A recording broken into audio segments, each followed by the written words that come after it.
Hey, I'm Molly Karen Rose, and you are listening to the First Take podcast.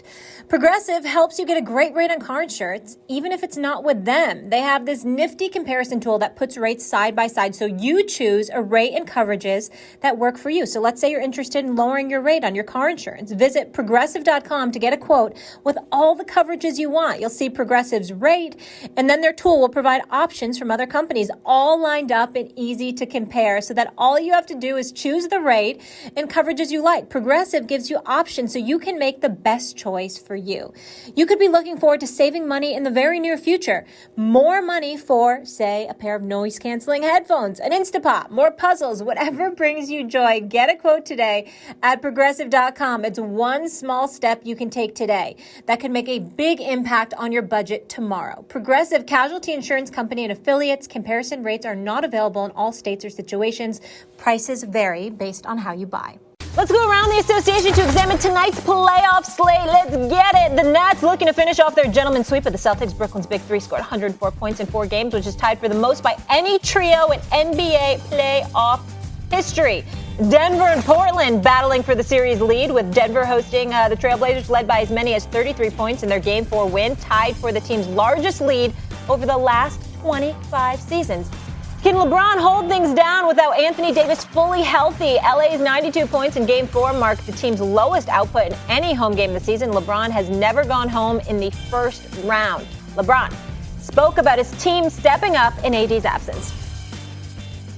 Well, I mean, it's next man up. And obviously, if he's not ready for Game 5, it's going to be a tough blow for our ball club. But, next man up. And we've been like that all year. And, we're going to have to be like that in the hostile environment in Game 5. These shoulders was built for a reason. And, if it takes for me to put some more on top of it, then so be it. Win, lose, or draw. I'm ready for the challenge.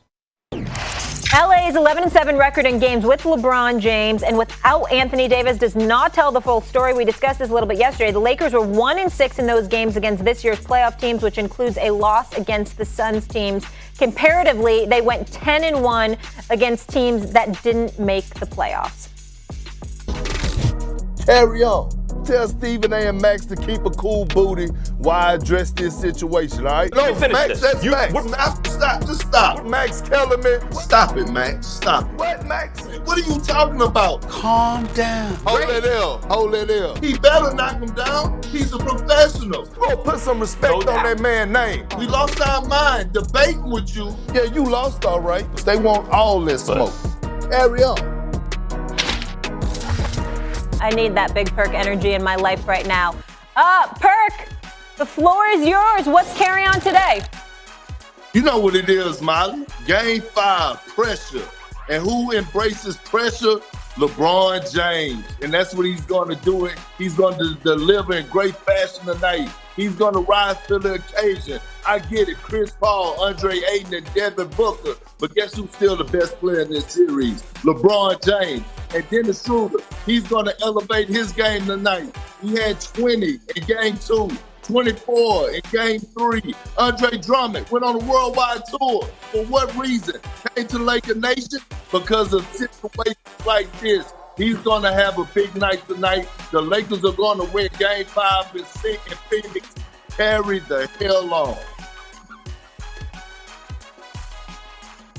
Well, Nice face, Stephen A. I think it's possible the Lakers win tonight. Wouldn't make them the favorites without AD, but we saw the Lakers beat the Suns late in the seasons with AD and without LeBron. You would think they could return the favor. However you slice it, I don't know if it's Game 5 or Game 6.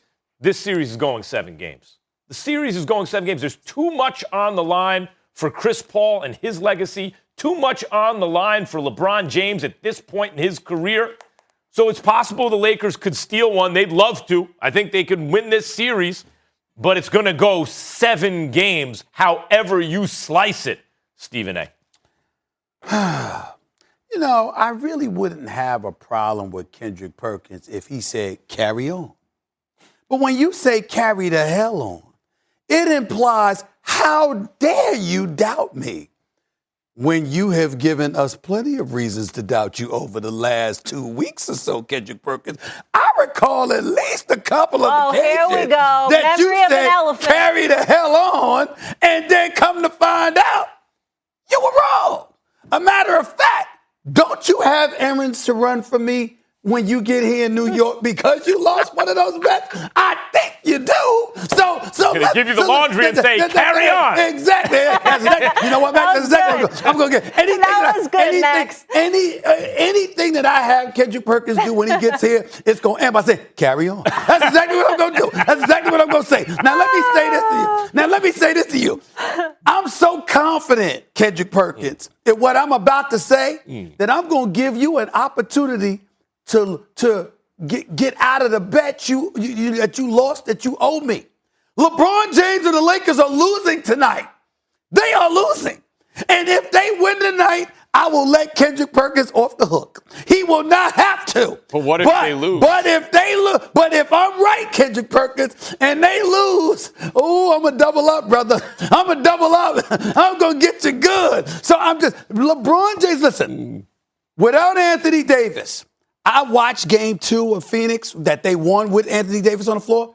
That crowd was electrifying. Ain't no damn COVID there as far as those crowds are concerned. They were packed to the hilt, okay? They going to be in the building. They going to be ready for this. Now, I have no doubt that LeBron's going to be ready too. I have no doubt about that. I'm not putting this on him. I'm just questioning the level of help that he's going to have without Anthony Davis for this particular game. I could see the Lakers winning game 7. Drummond's got to step up. All right, yeah. But they ain't winning tonight. The Lakers fall tonight. They go down 3-2 to Phoenix.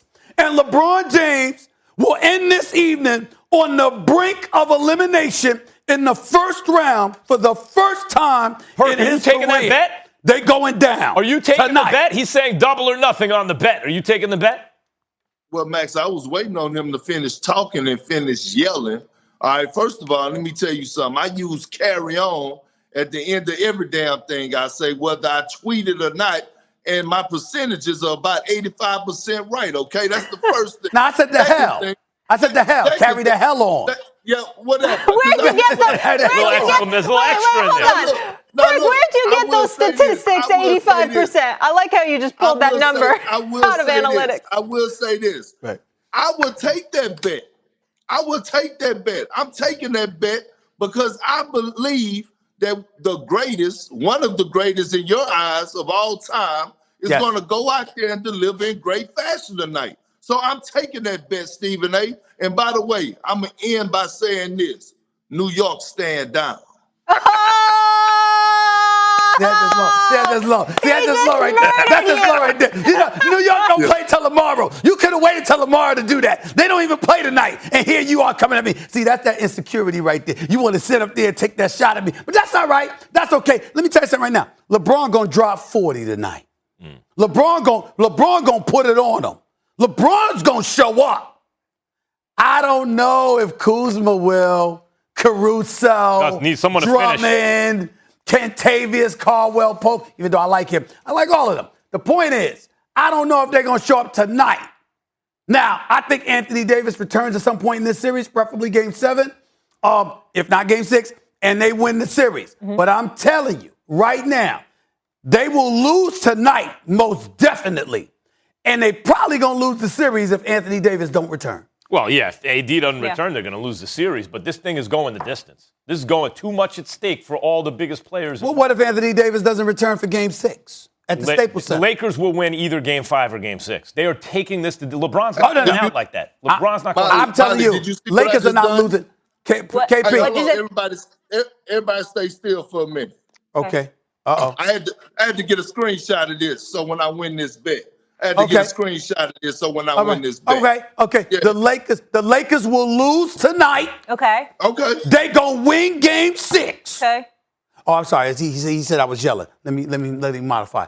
The Lakers will win tonight. Please don't talk in that voice. Then after that, they will. They Lakers will lose tonight. I'm sorry. They will win game 6, and then Anthony Davis will decide if they're gonna win this series in game 7. Out on the line. Hey, it's Dan Patrick here to tell you about the Dan Patrick School of Sportscasting. I've teamed up with Full Sail University to create a sportscasting bachelor's degree.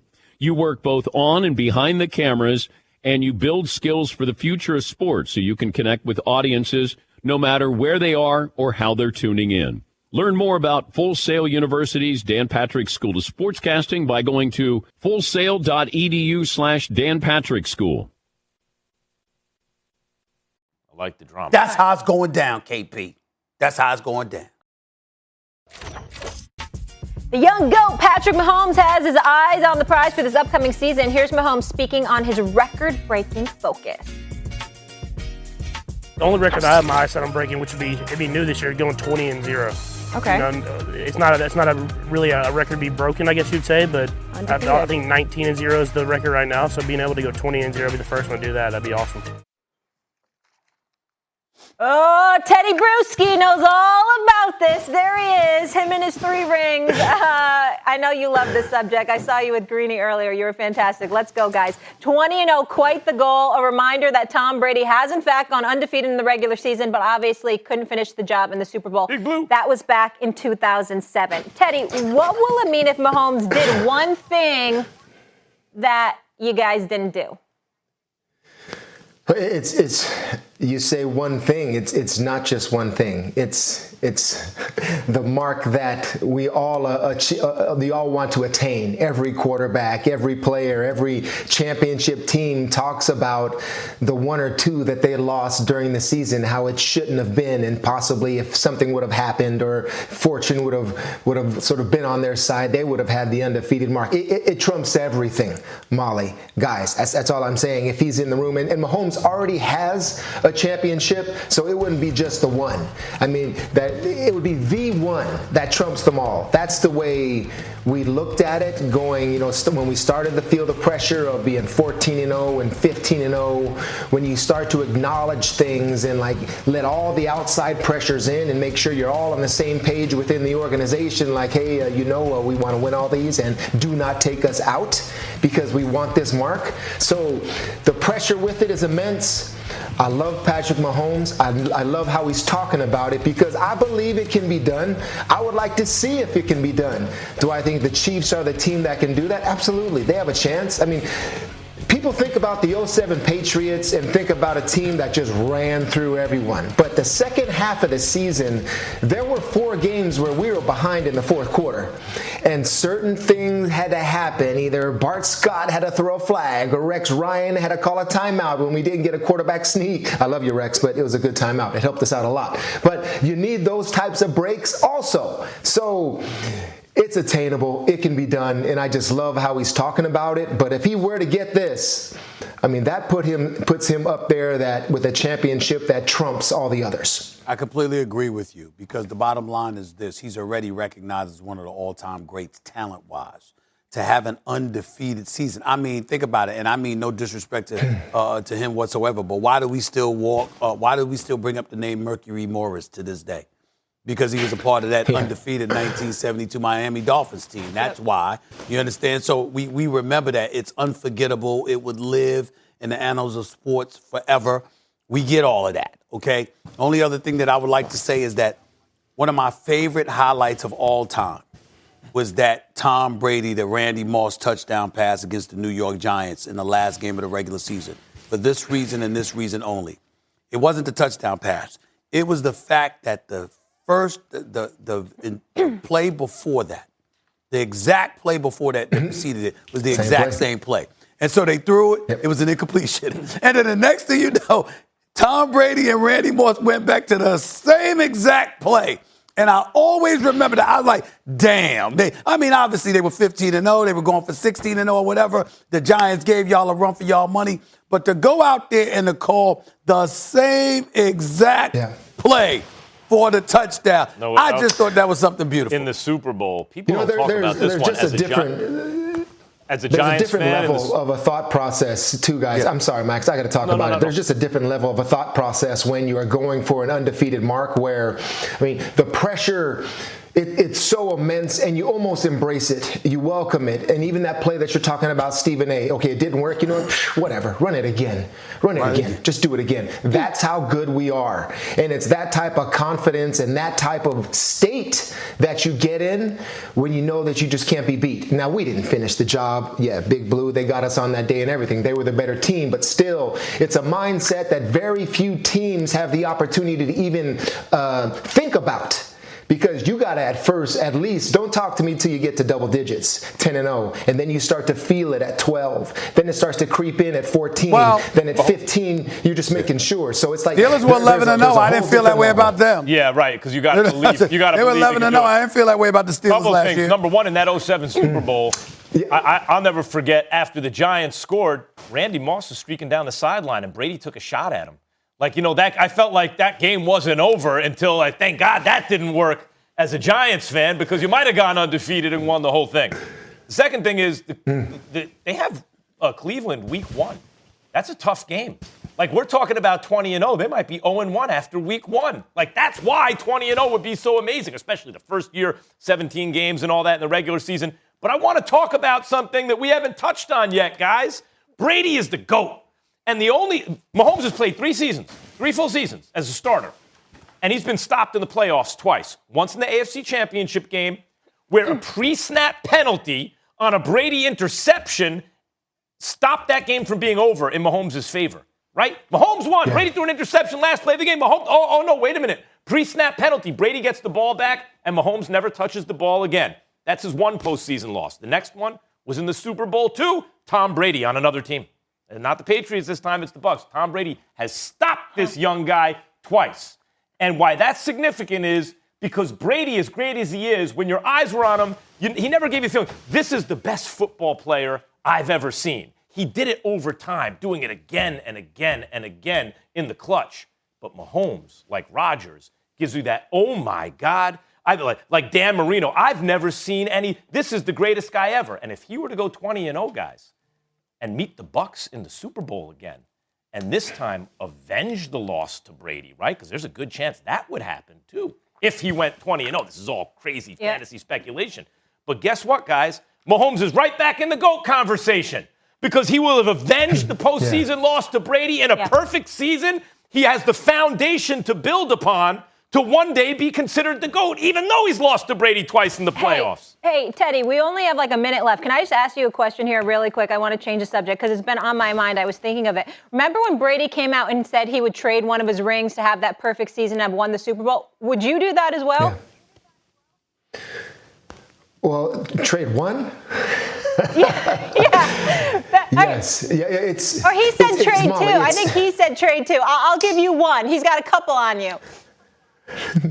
Yeah, he's got 6. But yeah, Molly, it's the one that I just don't forget. It's plays that I remember during that game. And to have that one, it like I said, it trumps them all. Would I trade one of the others? Gosh, great teams. But yeah, that's the one that you want. And knowing that you were there. I mean, they're right there. Certain plays that you think of all the time. That's the one you wish you had.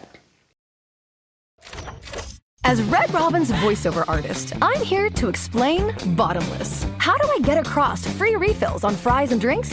Well, here goes.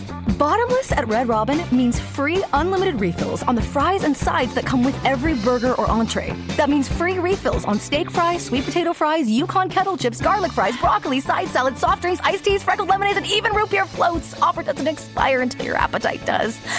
Whew, nailed it. Red Robin. Yum. Easily one of the biggest stories in sports right now is Naomi Osaka withdrawing from the French Open on Monday and announcing that she will take some time away from tennis after controversy over media obligations. Teddy Bruschi back here with us. And, Teddy, some people are arguing that these media rules are antiquated with social media and all this stuff now anyway. Do you think athletes should be required to speak to the media after games, matches, etc.? All right. Yeah, the press conferences. Well, I do believe speaking to the media is a part of being a professional athlete. I don't know why it should be mandatory. I think the athletes should be given choices because of the way a lot of times the media is viewed within locker rooms. I myself personally felt when I was playing with the Patriots, you get done with a game and the game's not over yet. Because if it's a loss and you're going in there, here comes some more opponents that are trying to get you. In terms of, it's just how athletes keep themselves on guard, like trying to get me to say something that they will use in a unflattering light. if you will. So that type of philosophy is something that I always looked at, and always it was hard for me to develop trust, which I eventually did with a lot of members of the Boston media, but it can be very difficult. I understand what Naomi's talking about. Now, in today, especially after last year with the pandemic, I think that the option, one of them needs to be athletes having, if there's any type of anxiety towards it, the Zoom press conference, where the athlete has control right in front of a computer, being able to be in a more relaxed state. Because I absolutely think that there are times where journalists try to challenge you during press conferences, and that can put an athlete on edge, and all of a sudden there's an uncomfortable situation and it's out there and you can't take it back. Now, do I believe it's part of being an athlete? Absolutely. But in today's age, the individual feelings of an athlete has to be considered more than before, and they need to be given options. Yeah, I think athletes should be required to speak to the media, and you have to take that with a grain of salt because I'm a member of the media. And so I have an incentive to say that. That doesn't mean consciously I'm telling you something I don't believe, but you will find that people usually, like, incentives shape their behavior and their opinions. And people can point to social media nowadays and say, well, like, there are other outlets, but I think it's good to have a more centralized kind of clearinghouse for the news, especially a niche sport like tennis, where casuals can go and be made aware of what's going on. That's good for the sport. Because I know people might be thinking, but the sport is the thing, right? The media is just kind of the window dressing. But we understand the world through storytelling. That's what, like, the reason there is the money there is in professional sports is not simply because they're playing on the highest level. It's because people know the characters. They know what's at stake for the characters. They know the obstacles. They know, like, how great the obstacles are, the characters they have to overcome, their antagonists, that whole thing. The media is important for that, and I think leagues and tours recognize that. Now, in terms of Naomi Osaka, who I think did absolutely the right thing by saying, okay, if these are my obligations right now, I can't do this right now. I got to look out for my own mental health. We talked a lot in the first segment of this show, in the first hour, about this. And mental health issues are very important because they've been stigmatized, and a lot of times, as a result of that, people won't get help. Yeah. And also, and Naomi Osaka, as an example, everyone admires, it's great that she didn't just say, well, I'm just withdrawing, and kept it to herself. She said why. But also, sometimes injuries, physical injuries, are hard to self-diagnose. Am I feeling pain, or am I just pain and I can deal with this? Or am I, in fact, injured and I shouldn't be playing, right? But mental, like anxiety, take for anxiety, for instance, that's even harder to self-diagnose because everyone feels anxiety, especially before something that requires very high performance in a competitive situation. There's a difference between just feeling pain and an injury. There's a difference between just feeling anxiety and dealing with an anxiety disorder. And I think that's also important for people to understand. And Naomi has, I think, brought attention to this in a very good way. Naomi has brought attention to it in a very good way. And we already have expressed how we feel and how much we support her because she was open and honest about what she's enduring. And you just want to literally and figuratively wrap your arms around her and give her the support that she deserves. Because let's remember, she's also a winner, 4-time Grand Slam champion, 23 years of age and number 2 in the world. I mean, if somebody, she's already gotten this far despite everything, all right? She's that elite. But I want to transition away from her to address Teddy Bruschi specifically and what he had to say about athletes and talking to the media. Put me on the screen because I want to see Teddy when I'm saying this to my brother, Teddy Bruschi, who I love dearly. You know, Teddy, when are we going to put on our big boy pants, per se, and also talk about, obviously, mental health? That's a separate issue because we understand how important that is. But the athletes themselves that don't want to talk. Remember, in today's generation, a lot is about branding. A lot is about them protecting what they're trying to build. And here's my issue with that. Back in the day, you had cats that helped build these respective leagues, where the money then certainly wasn't what it is now. And if you lost something, you could lose everything because you didn't have a cushion, because you weren't allowed to build a cushion, because the revenue being generated for you specifically and for the sport overall wasn't then what it is now. So the cushion that you could build now, where you could lose your job and you've made tens of millions of dollars and things of that nature, that wasn't the case back in the day. You got cats, and I'm speaking NBA more so than NFL right now, Teddy. You got cats in the NBA that are making 9 figures and worried about how something's going to affect their dollar. But the 9 figures guaranteed. It's just that the stuff they after, they're worried about. And so as a result, everybody's treated like the enemy because anything that you say, people can take it and run with it. And what I'm saying is, how many times, Max, how many times, Molly, have we made assertions, allegations, accusations based on what we've seen, deducing that 1 + 1 = 2. We've been called liars. I'm talking about the media in general. Oh, you don't know what you're talking about. You don't have a clue. And then years later, when they're writing books or when they're doing interviews or when they want to come and work in this industry, suddenly we were right all along, but we weren't about to tell you that. We see a lot of this going on. And so I'm only bringing that up to say that when you talk about talking to the media, it's an obligation you signed on for. You know it comes with the job. And you can talk about how people are going to get at you. But what's wrong with them getting at you about what you put on public display? If people challenge our opinions, that's because, damn it, we on television spewing it. So that comes with the territory. If you're playing in an arena and they're attacking what they saw, that comes with it. What's the problem exactly, Teddy? What am I missing? Well, here's the thing. Yeah, here's the thing with athletes. Athletes are people that want control.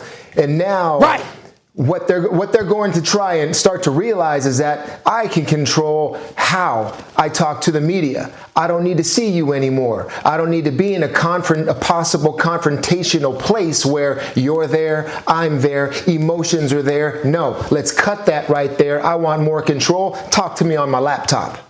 That's how it's going to be. That's what's going to switch from this pandemic year through all those press conferences we watched. Boy, they might not talk at all. The digital background. I mean, audio is in and out, but the athlete feels like they have the control now, and you can't put me in a place, possibly, all right, with your demeanor or with your tone that makes me say something that I don't want to say. You're talking about people that want control, that have made 9 figures, yes, and to have even more control about how they speak to the media is something that's coming next. You watch, it's going to be like I press get you conference. on that, Teddy, Okay, but can Teddy, I do it digitally? I get you on that, and you're absolutely right. But let's not act like it's because somebody's in front of them antagonizing them. I've seen dudes get attacked by a reporter simply asking a question. You really struggled tonight. You shot 2 for 20. What was going on? I think also there is a possibility here that I think we have to recognize, guys, that the media is changing again, and the way what we consider the norms and traditions are going to change. Once upon a time, Babe Ruth had a venereal disease, and he missed half a season, and everyone said he had a bellyache from eating too many hot dogs, right? Because the media covered athletes in a way that simply lionized them, that turned them into idols, that gave a very unrealistic view of athletes as though they were gods and heroic and weren't fully fleshed out three-dimensional human beings. And then a wave of journalism, and journalists came along and said, let's tell the real story. And with anyone, there are ups and downs and highs and lows and good and bad, and fleshed out the story as real three-dimensional characters, and it worked. People got very interested in it, and that became the norm, telling the truth. And the truth isn't always good. But, of course, the subjects of that kind of journalism don't always like that. They're like, I'm just playing a sport, living my life. Why do I have bad things written about me? And now, given the different technology and the proliferation of media and the control that athletes can have over their brands with social media and stuff, there may turn it like we may be entering a stage of new normal. Can I say something that's different than we're used to? Really quickly, because I just don't want to convolute 2 issues here and trivialize mental health at all whatsoever. Stephen A., I understand what you're speaking to, athletes that just don't want to deal with the media, don't want to deal with the heat, don't want to deal with the pressure. This Naomi Osaka incident is different. Hers is a different case when we're talking about clinical depression, when we're talking about anxiety disorders. And back to what Teddy said, and I think this is important, she is a superstar draw. I'm a huge tennis fan. I played tennis. The answer cannot be the number 2 player in the world not playing in the French Open. There has to be a better answer, a better compromise, because in 2021, she's coming out and saying, I'm dealing with depression and anxiety. So to Teddy's point, whether that's virtual or they come up with some other options, and Stephen A., you alluded to this before, maybe she didn't give them a heads up ahead of time. But now that we know this, we've had this incident, we have to come up with better options moving forward. So, because we do need to see her out there on the court. It can't come down to this, take your racket and go home. That's just silly. We're all better than that. Well, I agree with that. I truly do. Well said, Molly. Especially when it comes to Naomi Osaka. But in our society, we always have to concern ourselves because we're always reminded of and told we have to pay attention to precedent. And so what happens is that... I'm sorry, you said pay attention to what? Precedent. Precedent. Yep. So what happens is that you're going to have people that look, maybe not at her, because again, she was open and honest about what her situation is. But you're going to have people that don't want to fulfill certain obligations, and you're going to have a sport league, an association, a governing body who's going to say, wait a minute, if we have these rules in place and we allow you to circumvent them, what does that mean for everybody else? I think and I'm saying that's just the challenge they're going to have to deal with. No doubt. And I think Molly, I think part of what you're saying, at least what I infer from it, is how much of what is actually necessary to play the French Open, like how much can you pare away until you get to essentially what you need? If someone can just play tennis, they can be in the French Open if they're the number 2 player in the world. Let's not make so many other obligations that as long as they can play tennis, that's the main thing.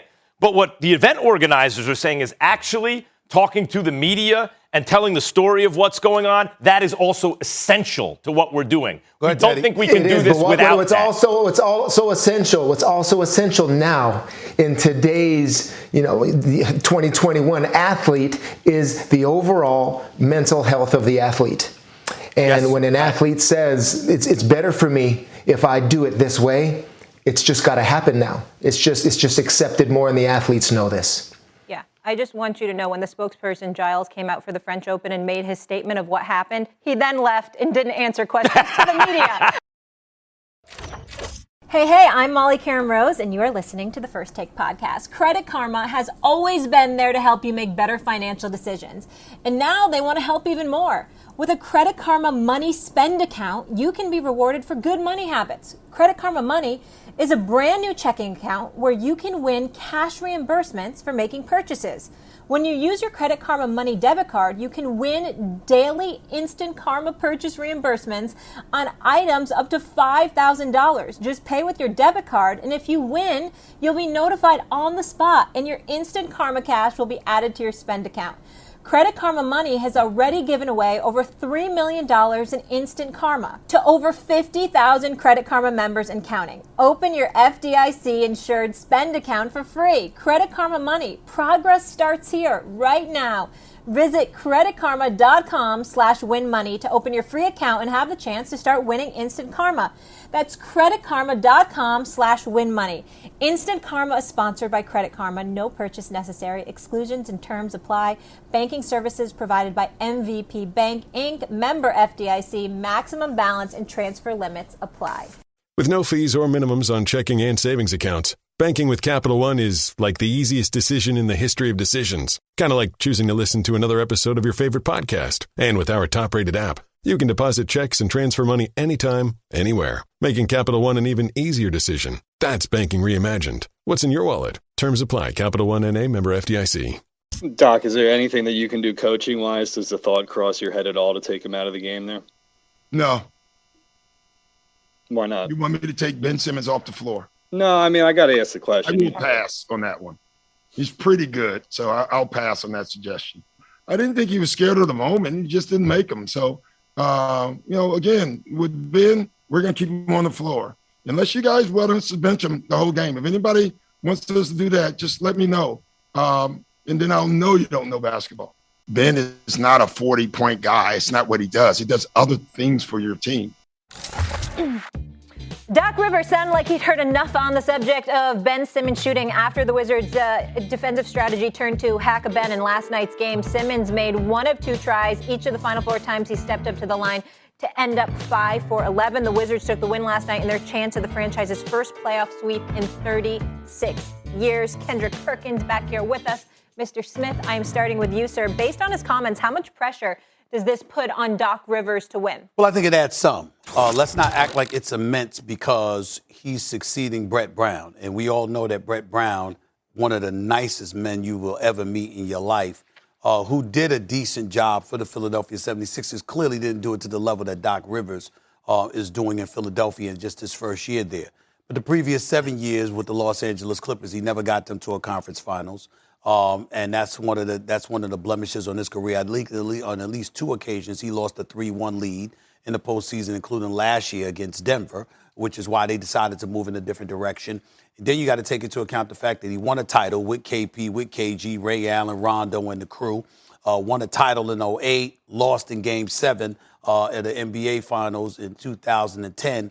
But you look at it from that perspective, and this is what it comes down to. Here's why there's going to be some pressure on Doc Rivers.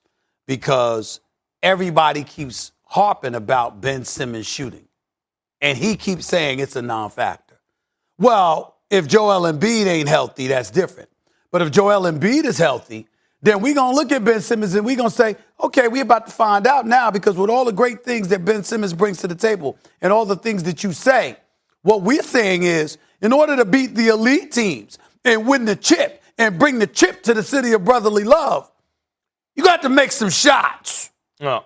And that's what it's going to come down to. And that's where I think just a touch of pressure is going to come his way, because he's doing what he's supposed to do. He's supposed to support Ben Simmons. Right. And Ben Simmons is worthy of being supported because he's great. He just won't shoot a perimeter shot. And I think it's going to come down to that in order for them to have a shot to beat somebody like Brooklyn, assuming Brooklyn gets past Milwaukee. We both picking it, but that's an assumption because, damn it, Milwaukee's coming. Embiid's injury takes pressure off of Doc. Because when you lose your best player, you're not supposed to be. No team in the NBA is going to win a championship without their best player. None, ever. It's just not going to happen, right? But you gotta beat Washington up 3-1 because you have enough to do it. You got 3 shots at this, and Doc is known for blowing 3-1 leads, and it's been a hot minute since that Celtics championship. He hasn't been back to a conference finals. He has not advanced deep in the playoffs with some good teams. There is pressure on Doc to close out this series. You can't lose this series. But without Embiid, doesn't matter what he says about Ben Simmons, that takes actually some pressure away.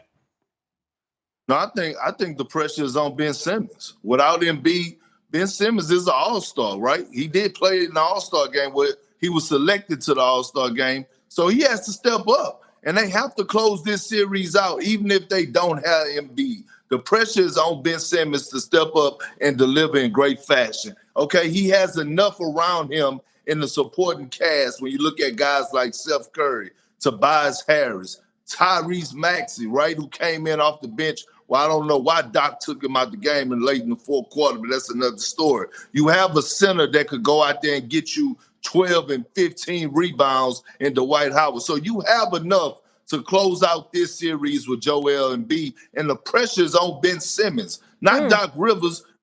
Simmons have to deliver. Doc Rivers' job is to keep Ben Simmons on the floor.